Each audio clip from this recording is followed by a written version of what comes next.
Hey, hello everyone and welcome to Extreme Graphics Tech. My name is Angelo and on today's video I'm going to update a video I did like a year ago talking about the RX VEGA, the VEGA 56 from AMD. Is that RX VEGA? I think it is RX VEGA. So this series of GPU from AMD wasn't well received for many reasons. They came late to the party because they came to compete with the 1070s and the 1080s. It was the RX VEGA 56 and the RX VEGA 64, and they were supposed to compete with the 1080 and the 1070 and the 1080 respectively. The problem is that this car came for a launch price of $399 and the 1070 was launched by a price of $379. So the problem is that, of course, if you're going to compete and have this sort of same performance as another GPU, you can be more expensive, right? Because that was not the only problem with this series of GPU. They were very hot GPUs. So they needed, like as you can see, this is a big one. It's very similar to the 1080 that I tested, but believe me, this is wider because it has more dissipation. And the reason for that is because the power consumption of these cards were very high. They had some improvement over the Polaris series RX 580 in terms of technology, matte rapid pack, and other technologies that made them, more technological advanced. But in terms of performance, it really were never above those two cards. That some games were better on the GTX series, some games were better on the Vega series. So that trade-off really never made them really competitive against the NVIDIA proposal, which the 10 series has been regarded as one of the best cards ever made by NVIDIA in terms of price and performance. So AMD had a very hard battle at that time, and that was before then they changed everything to RDNA 1. In any case, let's see how this GPU performs on 2023 and 2024 games, modern games, and then let's talk about the conclusions. And I'm starting this with Horizon Forbidden West, which is one of the latest games I have in my library, and at 1080p native medium, it runs frankly very well. I have to say that I was expecting less, but the VEGA 56 runs very well with this GPU here.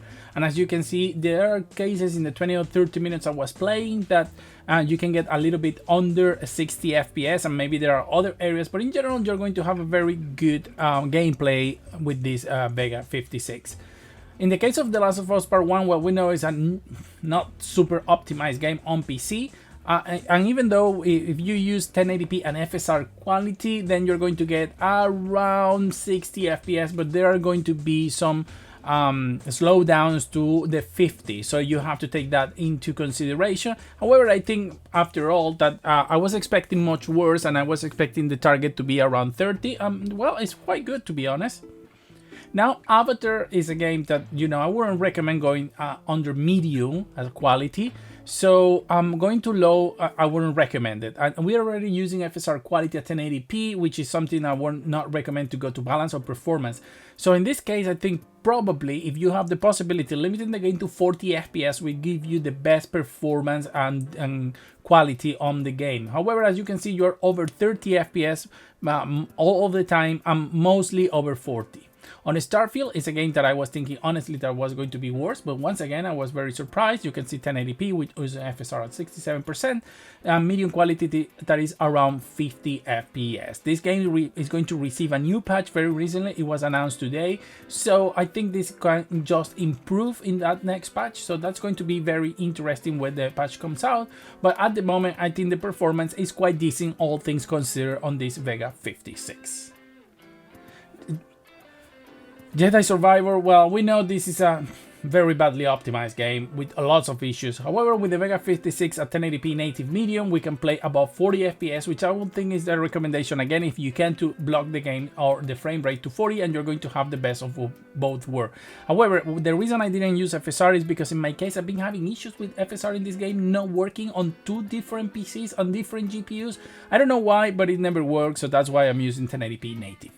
An Unreal 5 game in this case is Robocop. I'm still at the very beginning because I have not played this, so this is the only part I normally test, but I expect to play more and so be able to test more about this game. But you can see here that it goes using FSR quality medium at 1080p above 60 FPS, which is, in my book, is quite good.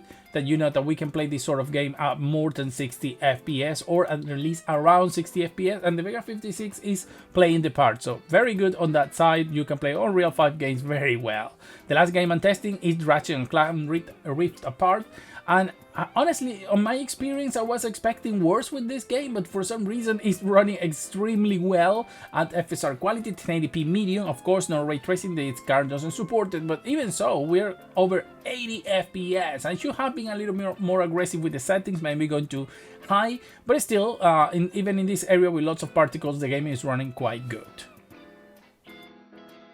Well, as you can see, I think the RX VEGA 56 it's a hard card to recommend because you can get like a 5600, which is newer RDNA 1, or a 5500, you know, for sort of the same price as this GPU. This GPU I can get it on the market for around $80 to $100, and as I said, they were not very popular. But it obviously will depend on the situation in your country. So this card has a performance that is similar or equal to the GTX 1070. So if you know the performance and you've seen what you see in the video, and you may be like, okay, I think the performance that the card has is good for the price, I can get it here in my country, then go for it. I have to say that this card is no longer supported by AMD in terms of new drivers features. So you are not going to get like anything extra. No new features for this card, or if a game is not working correctly with your GPU, AMD is not going to fix that. All that you're going to get from AMD is fixes for security patches. So that's an important thing to say, while the 10 series is still supported by NVIDIA, at least as the moment I am recording this. I don't know if then maybe NVIDIA announces that they're not going to support it anymore and you call me a liar. But what I'm saying here is that I think depending on the price, it can still be a decent GPU, okay? You know, if you need to update, you have an older GPU and you really want something newer, then it's not a bad choice depending on the price you get it, even if it's for your main computer, because as I always say, it will depend on the realities and the economies of each person and each country. I can say here that $80 to $100 is not too much, but it may be a lot for someone, or the difference in price, because the GTX 1070 can be found here at least for around 120 and 150. So there is a $50 to $70 difference for a card that performs the same, but for me it's not too much of a difference if I wanted an NVIDIA card and not an AMD one. But for somebody, $70 could be a lot of difference, and that $70 may not be even $70, maybe $120, because in your country NVIDIA is even more expensive.